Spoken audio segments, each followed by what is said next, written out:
suis ravie de vous avoir avec nous. Ici, on a quand même trois personnalités qui défendent la filière sur les sujets les plus importants pour nous. Donc, comme je le disais, Laurent, principalement sur plein de sujets, mais notamment sur la future mise à jour de la Tiruert. Jean, qui a beaucoup œuvré sur le règlement CO2. Et puis, grâce à Stéphano et Eurogaz, on peut suivre de près toutes les législations qui nous concernent au niveau européen. Donc cette table ronde, elle est assez importante parce qu'on va pouvoir revenir sur les législations précédentes qui nous ont concernés pendant le premier mandat d'Ursula von der Leyen et l'impact qu'elles ont en France, mais aussi voir un peu les perspectives, les actions de la filière à venir dans les prochaines années. Donc du coup, Stéphano, si tu peux nous dire en quelques mots, le précédent mandat d'Ursula von der Leyen a beaucoup traité des transports parce qu'il s'agissait de décarboner ce secteur qui est difficile à décarboner. Quelles ont été les principales législations qui ont un impact sur la filière du biogaz carburant au niveau européen? Alors là, il faut faire un petit avant-propos. 2016, accord du climat à Paris. L'Union européenne est entre les signataires. Donc 2019, on a le European Green Deal, qui c'est à la fin la promesse donc de rejoindre la neutralité climatique en 2050. Bien sûr, comme tous les grands plans, c'est 30 ans, c'est beaucoup de temps, donc il faut faire passe à passe. Et là, il présente le Fit for 55, donc c'est la réduction du 55% des émissions en 2030. Dedans, parce que c'est un paquet législatif, il y a plusieurs propositions. La plus importante pour notre secteur, je pense, c'est une des plus importantes, c'est la RED, donc la directive sur les énergies renouvelables. Là, les pays doivent augmenter la consommation d'énergie renouvelable et comme énergie, comme a bien dit Monsieur le député, c'est pas seulement l'électricité, ce sont aussi les carburants, c'est tout. Il faut étendre le 42,5% en 2030. Il y a aussi des sous-targets, sub-targets, donc il y a les carburants avancés augmentés à 5%. Et en plus, pour les transports, en particulier, il y a les pays membres qui doivent décider s'ils préfèrent réduire l'intensité des émissions qui viennent du transport, donc le réduire du 14,5%, ou d'augmenter la consommation des énergies renouvelables au 29%. On passe aussi aux autres propositions. Il y a AFIR, ça regarde un peu plus l'hydrogène et mobilité électrique. Aussi là, il y a les targets pour l'infrastructure, pour le chargement. Très important aussi, ETS pour transport et bâtiment. Là, très important, c'est les fournisseurs de carburants qui devront payer les allowances. Aussi là, c'est pour réduire les émissions évidemment, pas les carburants pas carbon neutral. Après aussi très important, là à mentionner, à la fin, je pense la plus importante, ce sont les règlements CO2 pour le véhicule lourd et aussi bien sûr pour les voitures. Là, c'est une réduction graduelle des émissions et ce sont le but qui doit être étant par les producteurs, les OEM, sont des objectifs de flotte. Et là, on a comme but final, donc pour les voitures, c'est le zero emission en 2035. Et pour les véhicules lourds, une réduction du 90% en 2040. Et comme vous savez, là, le grand débat, et ça sera aussi un débat dans les prochaines 5 années, c'est la méthodologie avec laquelle on compte les émissions, parce que le règlement CO2, il compte les émissions, ce qui sort de la voiture, mais en même temps, on a la RED. Là, c'est pas le point, parce que là, ils nous disent il faut augmenter les carburants alternatifs, il faut augmenter la consommation, et de l'autre côté, on dit non, pardon, c'est pas possible, il faut les couper en 2035. Donc, on verra. Merci beaucoup Stéphano. Donc voilà, pendant les 5 dernières années, sous le mandat d'Ursula von der Leyen, il y a eu beaucoup de législation sur les transports. Il y a eu RED 3, il y a eu le TS2, mais donc celui qui nous a le plus occupé, c'est bien le règlement sur les émissions de CO2 pour les véhicules lourds. Et Jean, tu as d'ailleurs largement travaillé sur ce règlement. Quelles ont été, peut-être pour faire un peu un saut dans le passé, les plus grandes batailles de la filière sur ce règlement et ce qu'on a réussi à obtenir? Oui, merci Selma. Bonjour à toutes et tous. Ça fait plaisir de voir toute cette salle. Donc effectivement, le règlement CO2 sur les véhicules lourds, pour ce qui concerne le bio-GNV, a été et reste un très gros enjeu.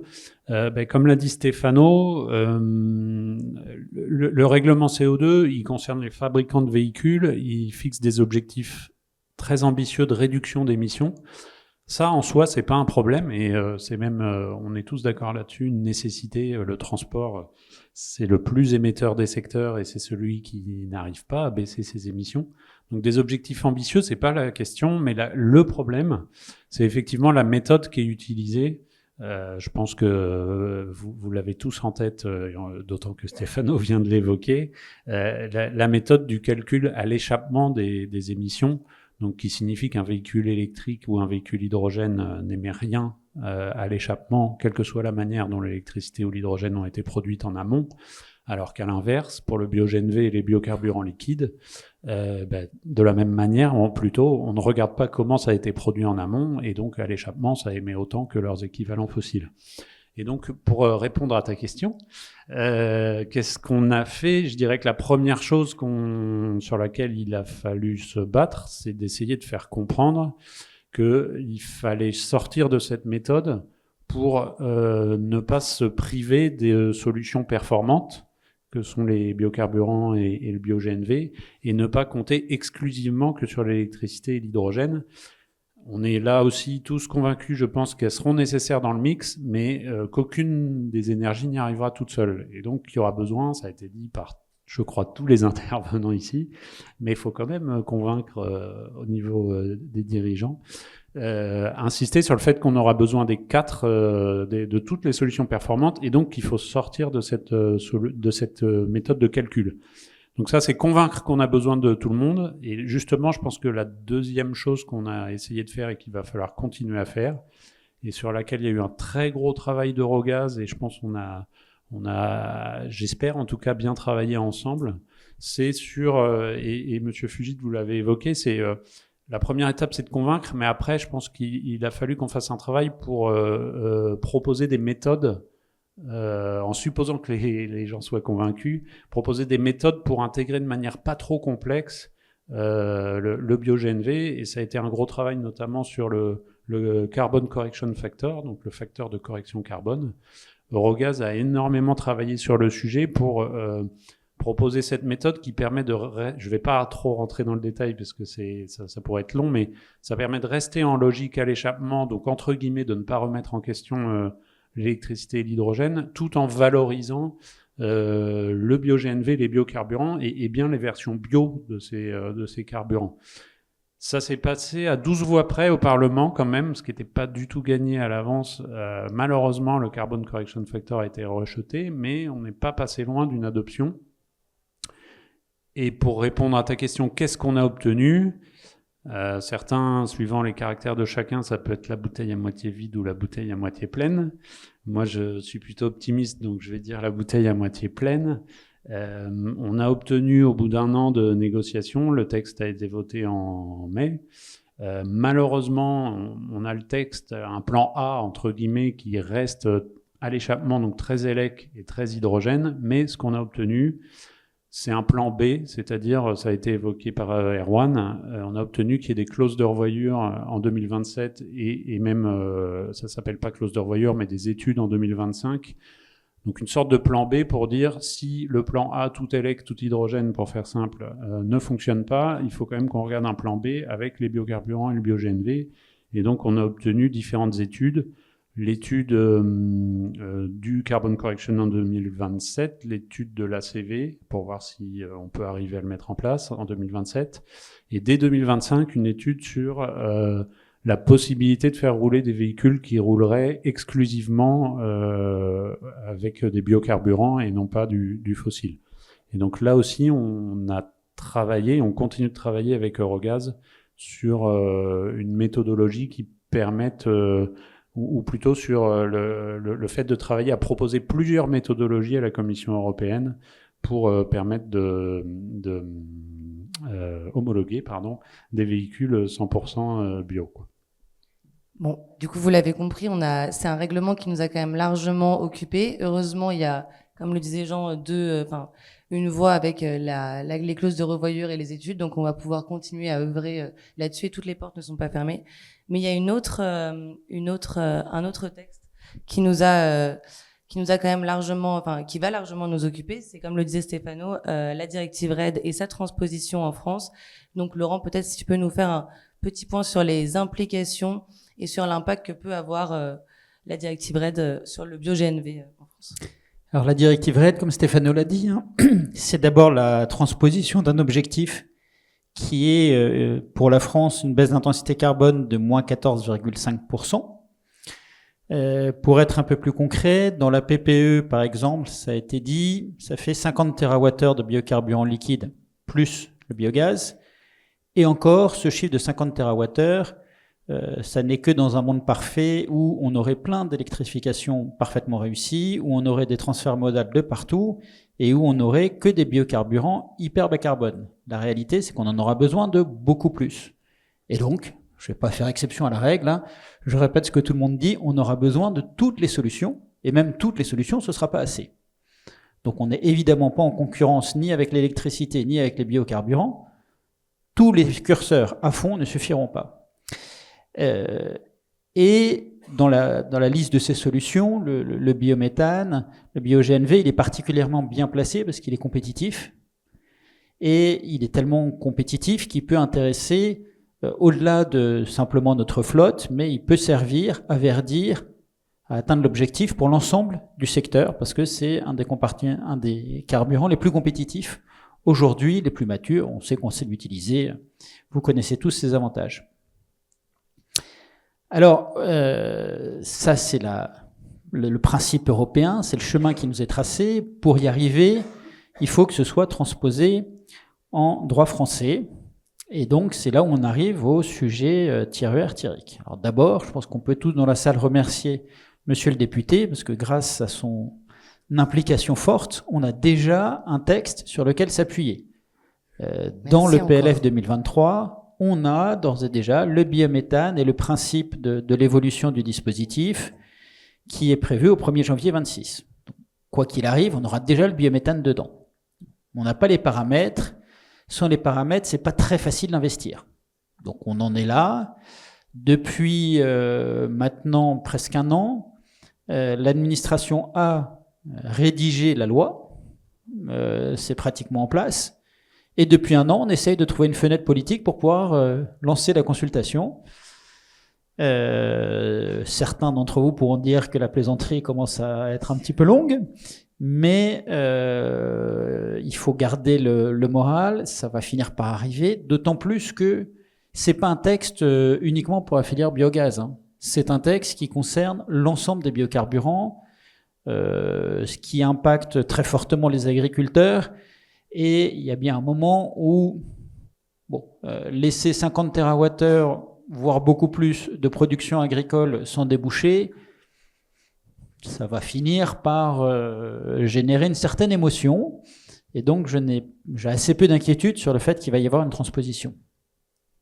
Cette transposition, elle est super importante pour la filière, parce que grâce à cette transposition, on aura un mécanisme en revendant notre bio-GNV en excès aux distributeurs de carburant, on va pouvoir financer l'ensemble de notre filière. On va pouvoir proposer de manière compétitive, sans avoir recours au budget de l'État, le bio-GNV. On pourra avoir une offre 100% bio-GNV. C'est très bien, il va falloir qu'on développe notre filière, parce que même en développant, en mettant tous les curseurs à fond, encore une fois, ce ne sera pas assez. Et du coup, c'est un peu la mobilité qui vient prendre le relais de l'État, là où l'État, du coup, subventionnait, les acteurs vont pouvoir signer des contrats entre acteurs privés. Donc voilà, c'est un mécanisme qui est très, très important et très attendu par notre filière. Mais donc, comme Laurent l'a dit, on attend un projet de loi d'ADU et une transposition. Et pour l'instant, voilà, c'est pas le moment n'est pas hyper opportun. Peut-être sur le calendrier précis. Donc là, la DADU, ce terme, c'est la transposition, c'est les lois de transposition annuelles pour transposer les textes européens dans le droit français. Sans vouloir préjuger de ce qui se passe dans 24 heures, il y a des chances que le calendrier actuel soit un peu bousculé. Pour l'instant, il y a un amendement qui est prévu, pour demander à ce que ce soit traité sous forme d'ordonnance, ce sujet. Mais ça, c'est dans le cadre de l'examen de la loi telle qu'elle est. Il y a quand même une probabilité assez forte que le calendrier soit un petit peu perturbé et qu'on puisse avoir d'abord une consultation et le temps que la DADU repasse dans le calendrier législatif, qu'on puisse effectivement espérer cette année avoir une transposition en bonne et due forme qu'on attend. Bon, ce qui est certain, c'est que ce sera avec le règlement CO2 l'un de nos 2 sujets prioritaires pour l'année 2025. Et je me réadresse à toi, du coup, Stéphano. Du coup, grâce au travail d'Eurogaz, et comme je le disais, on a pu suivre l'ensemble de ces réglementations avec beaucoup de précision. Si tu pouvais peut-être nous faire un point sur les prochaines années, quels sont les éléments à suivre, quelles sont les prochaines étapes qui vont concerner notre filière dans les mois et années à venir. Malheureusement, les grands sujets sont les mêmes que quelques années. On a la souveraineté énergétique, donc le découpage du gaz russe. Il y a aussi augmenter la production de nos ressources, de notre énergie, donc de nos propres ressources. Très important aussi, la compétitivité. Comme vous savez, c'est le thème depuis aussi des années. Et là, je parle en particulier surtout des transports dans les OIM. En effet, c'était déjà annoncé par le président de la Commission européenne. On aura donc Clean Industrial Deal, très important, car ça sera vraiment un peu comme une sorte de, je ne vais pas dire plan Marshall, mais bon, très similaire probablement. Vraiment, il faut pousser notre industrie aussi dedans, et ça on l'a vu dans la lettre d'émission du commissaire au transport et tourisme, donc Tzitzikostas. Aussi pour ceux qui n'ont pas entendu la nouvelle, on a une nouvelle commission depuis cette semaine. Donc ils sont tous confirmés. Donc le Tzitzikostas, c'est de présenter dans ce cadre aussi un plan pour le relance de notre industrie de l'automobile.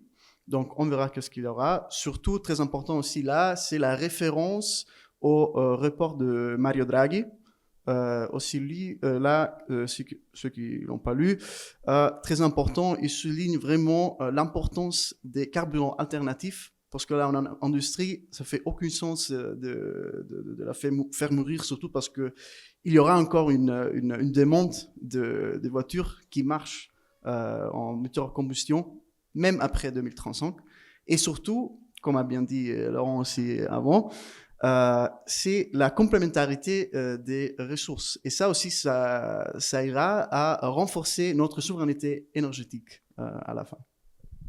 Merci. Et oui, pour le coup, le rapport Draghi, nous, on l'a vraiment salué quand il a été publié, puisqu'il met vraiment l'accent sur la neutralité technologique et l'importance des carburants alternatifs. Donc, c'est très important et on le promeut aussi. Et donc, peut-être en un mot, Laurent et Jean, on a parlé de nos 2 sujets prioritaires, les 2 sujets qui vont nous occuper, le règlement CO2, la transposition de RED 3.